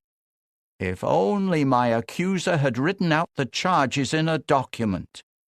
I would carry it on my shoulder, and I would bind it around my head like a crown. I would give him an accounting for every step I took. I would approach him confidently like a prince. If my own ground would cry out against me, and its furrows would weep together, if I have eaten its fruitage without payment, or if I have caused its owners to despair, then let thorns sprout for me instead of wheat, and foul-smelling weeds instead of barley. The words of Job end here. Chapter 32. So these three men stopped trying to answer Job, because he was convinced of his own righteousness. But Elihu, the son of Beruchel the Buzite, of the family of Ram, had become very angry. His anger blazed against Job for trying to prove himself right rather than God. He was also very angry with Job's three companions, because they could not find an answer, but had declared God wicked. Elihu had been waiting to respond to Job, because they were older than he was. When Elihu saw that the three men had nothing to say in answer, his anger flared up. So Elihu the son of Beruchel the Buzite began to speak, saying, I am young, and you men are aged, so I respectfully held back, and I dared not tell you what I know. I thought, let age speak, and let a multitude of years declare wisdom. But it is the Spirit in people, the breath of the Almighty, that gives them understanding. Age alone does not make one wise, nor is it only old men who understand what is right. So I say, listen to me, and I will also tell you what I know. Look, I have waited for your words. I kept listening to your reasoning as you searched for things to say. I paid close attention to you, but none of you could prove Job wrong or answer his arguments. So do not say, we have found wisdom. It is God who refutes him, not a man. He did not direct his words against me, so I will not reply to him with your arguments. They are dismayed. They have no more answers. They have nothing left to say. I have waited, but they do not continue speaking. They just stand there with no further answer. So I too will give an answer. I too will tell what I know. For I am full of words. The spirit within me compels me. My insides are like wine that has no vent, like new wineskins, ready to burst. Let me speak so that I can find relief. I will open my lips and give an answer. I will not show partiality to anyone, nor will I flatter any human, for I do not know how to flatter. If I did, my Maker would quickly do away with me. Chapter 33. But now, Job, please hear my words. Listen to everything I say. Look, please, I must open my mouth. My tongue must speak. My words declare the uprightness of my heart, and my lips sincerely tell what I know. God's own Spirit made me, and the Almighty's own breath brought me to life. Reply to me if you are able. Present your arguments before me. Take your position. Look, I am just like you before the true God. From the clay, I too was shaped. So no fear of me should terrify you, and no pressure from me should overwhelm you. But you said in my hearing, yes, I kept hearing these words, I am pure, without transgression. I am clean, without error. But God finds reasons to oppose me. He considers me his enemy. He puts my feet in stocks. He scrutinizes all my paths. But you are not right in saying this. So I will answer you. God is far greater than mortal man. Why do you complain against him? Is it because he did not answer all your words? For God speaks once, and a second time, but no one pays attention. In a dream, a vision of the night, when deep sleep falls upon people while they sleep in their beds, then he uncovers their ears and impresses his instruction upon them, to turn a person away from wrongdoing and to protect a man from pride. God spares his soul from the pit, his life from perishing by the sword. A person is also reproved by pain on his bed and by the constant distress of his bones, so that his very being loathes bread, and he rejects even fine food. His flesh wastes away from sight, and his bones that were hidden now protrude. His soul draws near to the pit, his life to those who bring death. If there is a messenger for him, one advocate out of 1,000, to tell to man what is upright, then God shows him favor and says, Spare him from going down into the pit. I have found a ransom. Let his flesh become fresher than in youth. Let him return to the days of his youthful vigor. He will entreat God, who will accept him, and he will see his face with shouts of joy, and he will restore his righteousness to mortal man. That person will declare to men, I have sinned and distorted what is right, but I did not receive what I deserved. He has redeemed my soul from going into the pit, and my life will see the light. Indeed, God does all these things, twice, 3 times for a man, to bring him back from the pit, so that he may be enlightened with the light of life. Pay attention, Job. Listen to me. Keep silent, and I will continue speaking. If you have something to say, reply to me. Speak, for I want to prove you right. If you have nothing to say, you should listen to me. Keep silent, and I will teach you wisdom. Chapter 34. So Elihu continued to say in reply, Listen to my words, you who are wise. Hear me, you who know so much. For the ear tests words, just as the tongue tastes food. Let us evaluate for ourselves what is right. Let us decide among ourselves what is good. For Job has said, I am in the right, but God has denied me justice. Would I lie about what my own judgment should be?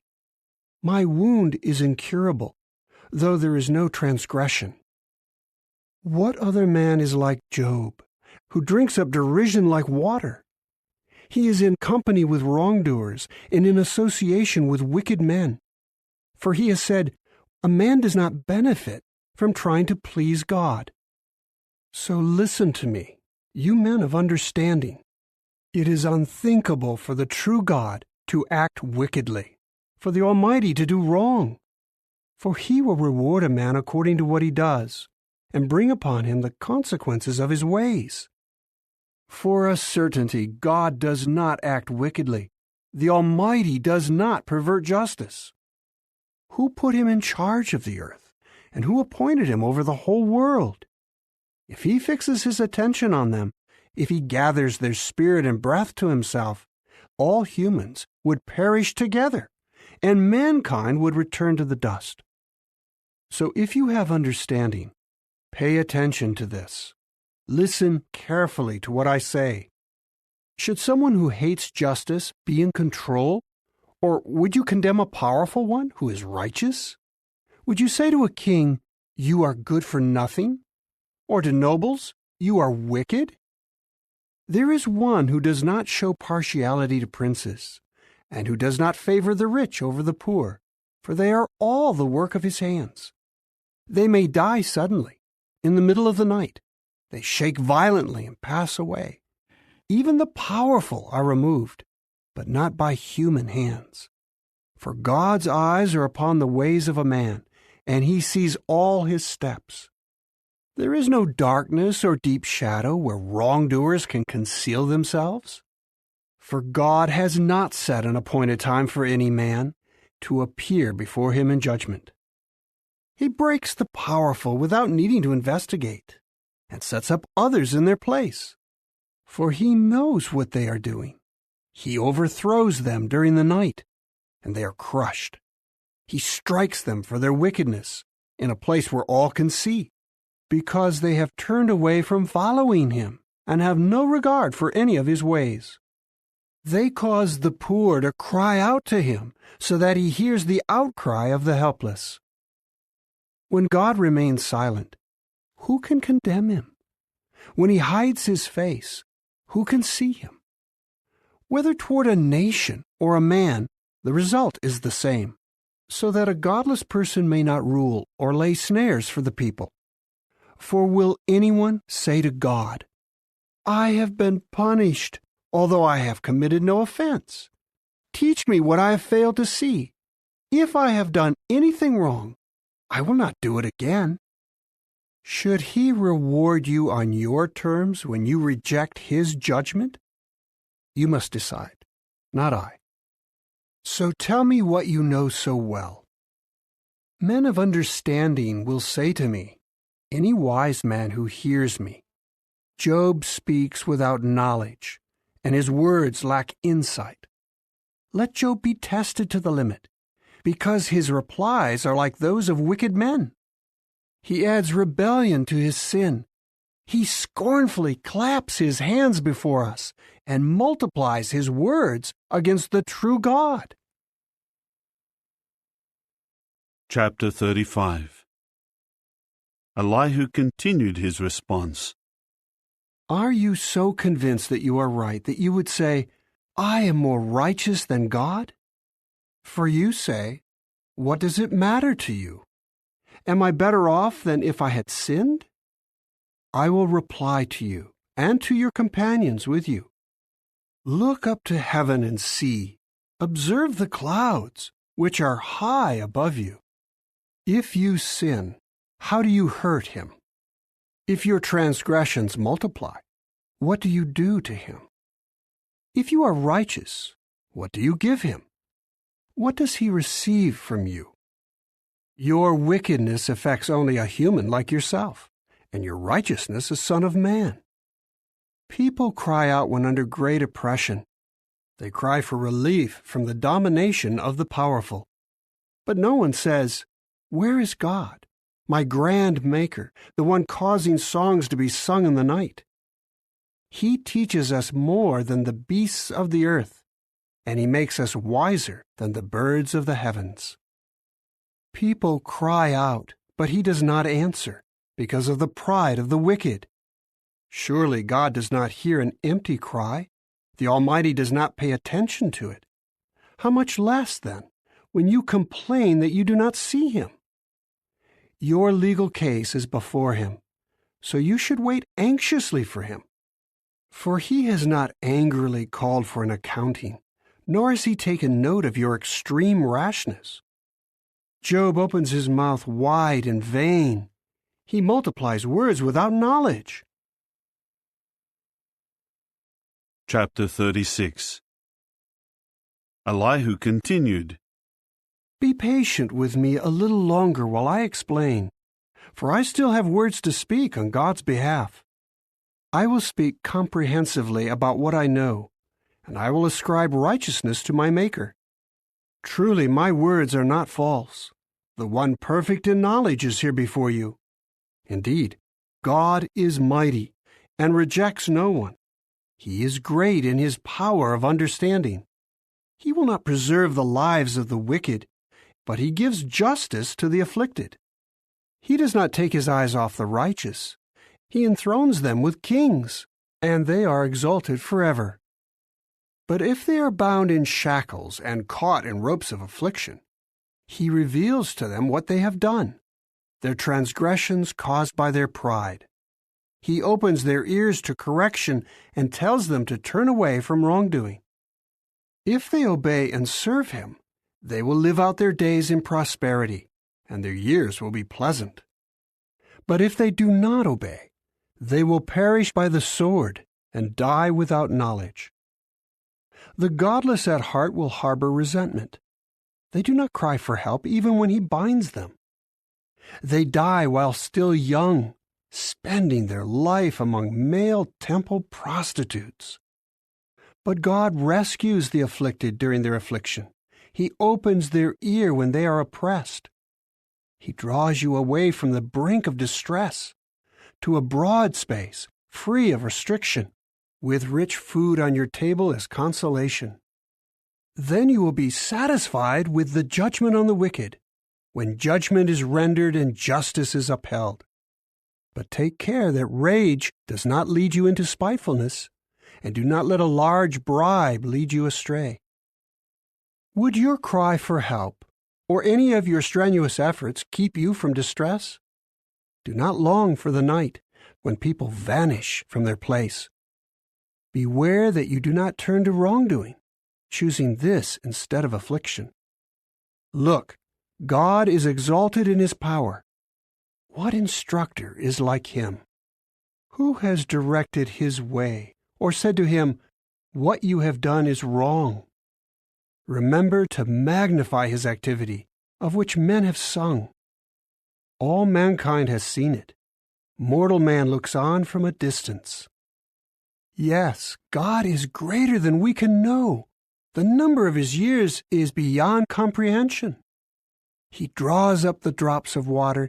They condense into rain from His mist. Then the clouds pour it down. They shower down upon mankind. Can anyone understand the layers of clouds?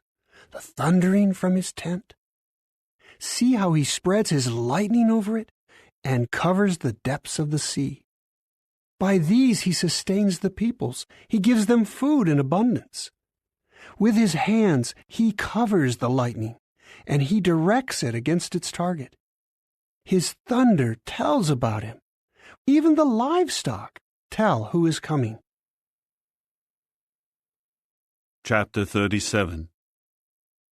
At this my heart pounds and leaps from its place. Listen carefully to the rumbling of His voice and the thunder that comes from His mouth. He unleashes it under the entire heavens and sends His lightning to the ends of the earth. After that is a roaring sound. He thunders with a majestic voice, and He does not hold it back when His voice is heard. God thunders with His voice in a wonderful way. He does great things that are beyond our understanding. For He says to the snow, Fall to the earth, and to the downpour of rain, pour down mightily. God puts a stop to all human activity so that every mortal man will know his work. The wild animals go into their dens and remain in their lairs. The storm wind blows from its chamber, and the cold comes from the north winds. By the breath of God, the ice is produced, and the broad waters are frozen solid. Yes, he weighs down the clouds with moisture. He scatters his lightning in the clouds. They swirl around where he directs them. They carry out whatever he commands on the surface of the inhabited earth. Whether it is for punishment, or for the sake of the land, or for loyal love, he causes it to happen. Listen to this, Job. Stop and consider carefully the wonderful works of God. Do you know how God controls the clouds, and how he causes the lightning to flash from his cloud? Do you know how the clouds float? These are the wonderful works of the one perfect in knowledge. Why does your clothing become hot when the earth is still? Because of the south wind. Can you with him spread out the skies as solid as a metal mirror? Tell us what we should say to him. We cannot answer because we are in the dark. Should he be told that I want to speak? Or has anyone said something that should be communicated to him? They cannot even see the light, though it is bright in the sky, until a wind passes by and clears away the clouds. Out of the north comes golden splendor. God's majesty is awe-inspiring. Understanding the Almighty is beyond our reach. He is great in power, and he never violates his justice and abundant righteousness. Therefore, people should fear him, for he does not favor any who think that they are wise. Chapter 38. Then Jehovah answered Job out of the windstorm, "Who is this who is obscuring my counsel and speaking without knowledge? Brace yourself, please, like a man. I will question you, and you inform me. Where were you when I founded the earth? Tell me, if you think you understand. Who set its measurements, in case you know? Or who stretched a measuring line across it? Into what were its pedestals sunk? Or who laid its cornerstone? When the morning stars joyfully cried out together, and all the sons of God began shouting in applause. And who barricaded the sea behind doors, when it burst out from the womb, when I clothed it with clouds and wrapped it in thick gloom, when I established my limit for it, and put its bars and doors in place? And I said, You may come this far and no farther. Here is where your proud waves will stop. Have you ever commanded the morning, or made the dawn know its place, to take hold of the ends of the earth, and to shake the wicked out of it?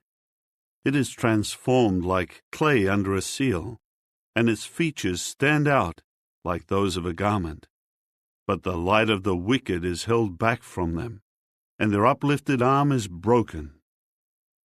Have you gone down to the sources of the sea, or explored the deep waters? Have the gates of death been revealed to you, or have you seen the gates of deep darkness? Have you understood the vast expanse of the earth? Tell me, if you know all of this. In which direction does the light reside, and where is the place of darkness, that you should take it to its territory and understand the paths to its home? Do you know this because you were already born, and the number of your years is great? Have you entered the storehouses of the snow, or have you seen the storehouses of the hail, which I have reserved for the time of distress, for the day of battle and war? From what direction is light dispersed, and from where does the east wind blow on the earth? Who has cut a channel for the flood and made a path for the thunderous storm cloud, to make it rain where no man lives, on the wilderness where there are no humans, to satisfy devastated wastelands and cause the grass to sprout? Does the rain have a father? Or who fathered the dewdrops? From whose womb did the ice emerge? And who gave birth to the frost of heaven, when the waters are covered as if with stone, and the surface of the deep waters is frozen solid? Can you tie the ropes of the Kaima constellation, or untie the cords of the Kisel constellation? Can you lead out a constellation in its season, or guide the Ash constellation along with its sons? Do you know the laws governing the heavens, or can you impose their authority on the earth? Can you raise your voice to the clouds to cause a flood of water to cover you? Can you send out lightning bolts? Will they come and say to you, "Here we are"? Who put wisdom within the clouds, or gave understanding to the sky phenomenon? Who is wise enough to count the clouds, or who can tip over the water jars of heaven when the dust pours into a mass and the clods of earth stick together? Can you hunt prey for a lion, or satisfy the appetites of young lions when they crouch in their lairs or lie in ambush in their dens? Who prepares food for the raven when its young cry to God for help and wander about because there is nothing to eat? Chapter 39. Do you know the time when the mountain goats give birth?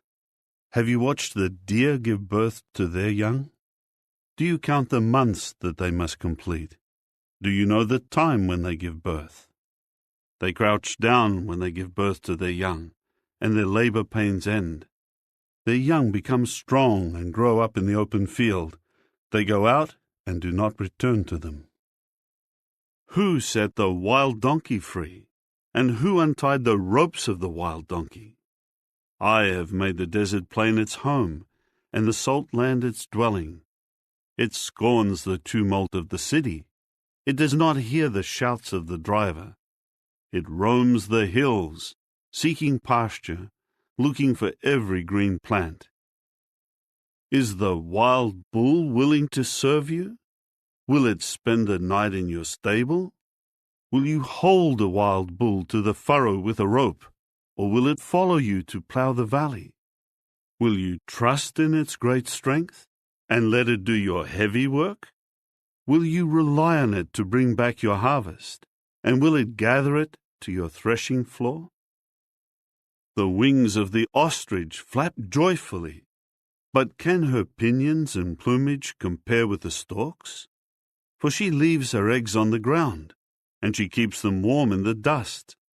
She forgets that some foot may crush them, or that a wild animal may trample them.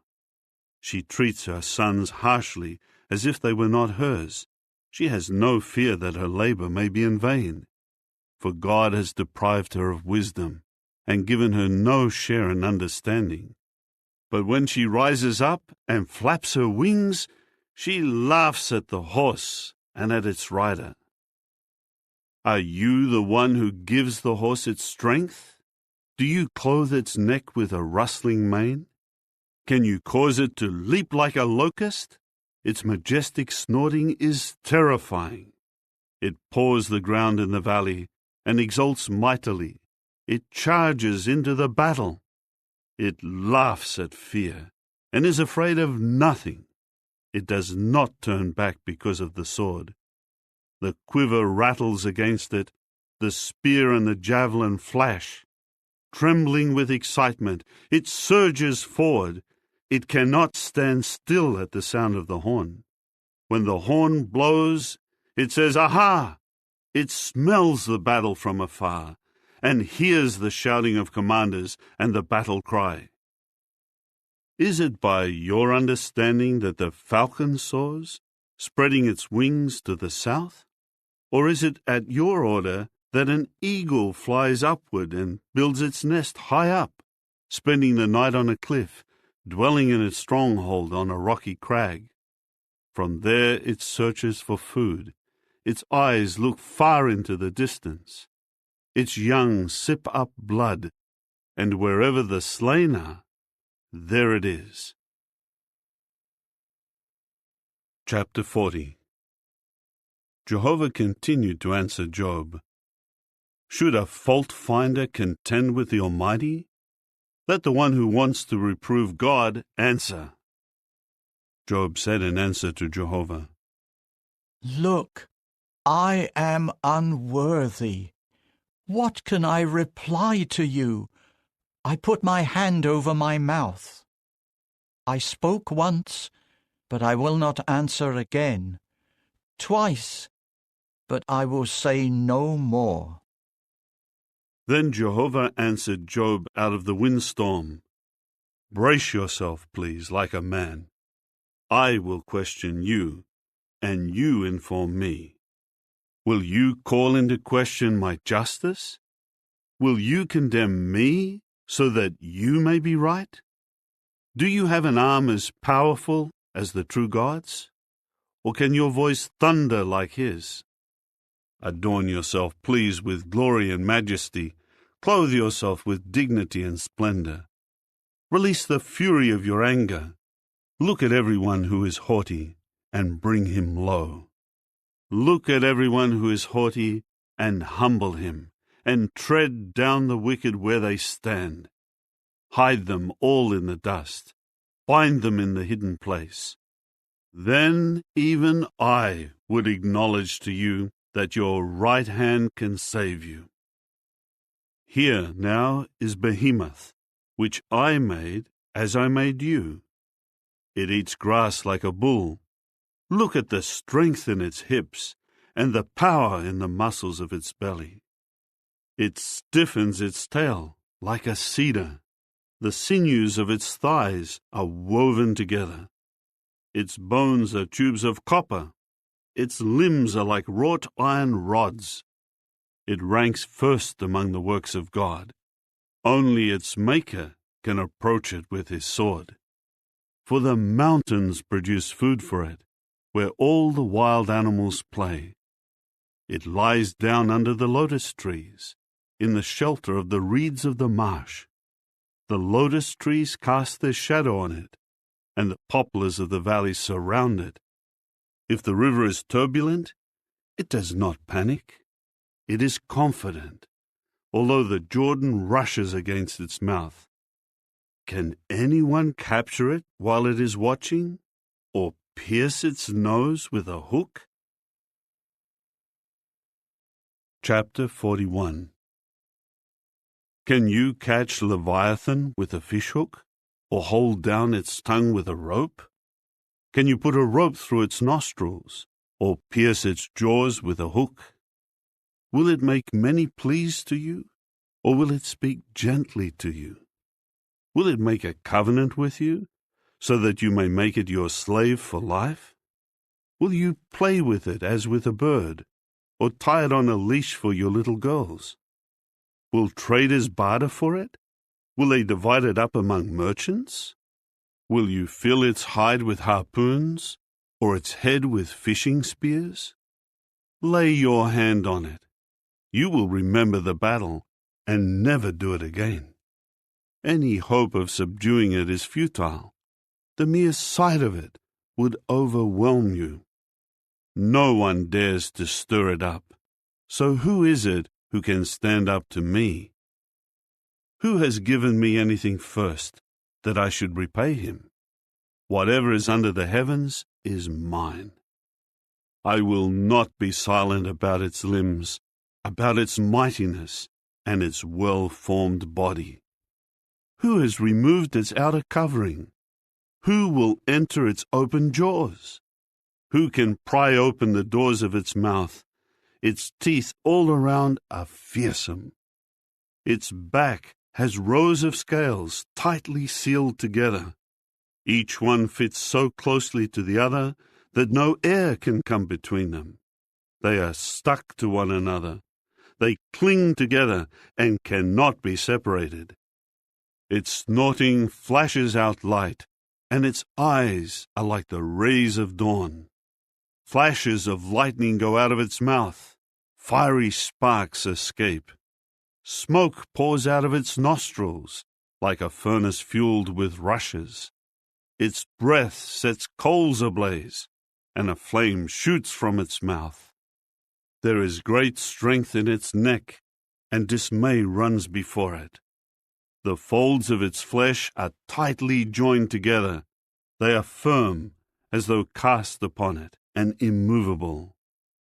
Its heart is hard as stone, yes, hard as a lower millstone.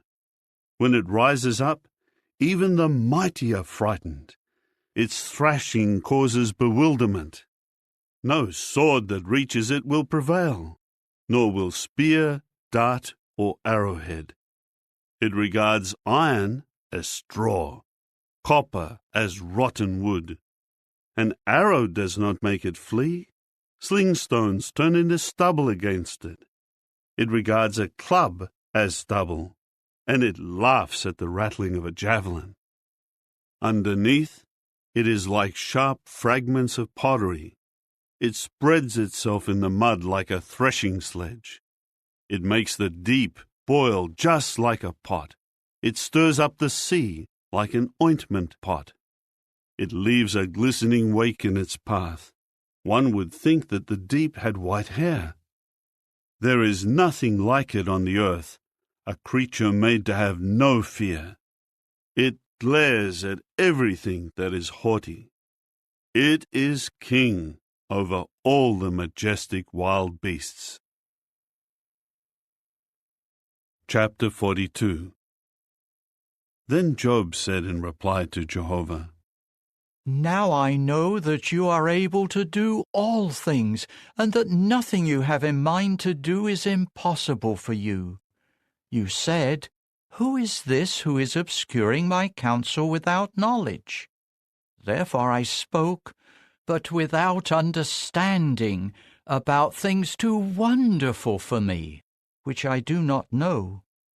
You said, Please listen, and I will speak. I will question you, and you inform me. My ears have heard about you, but now I do see you with my eyes. That is why I take back what I said, and I repent in dust and ashes. After Jehovah had spoken these words to Job, Jehovah said to Eliphaz the Temanite, My anger burns against you and your two companions, for you have not spoken the truth about me, as my servant Job has.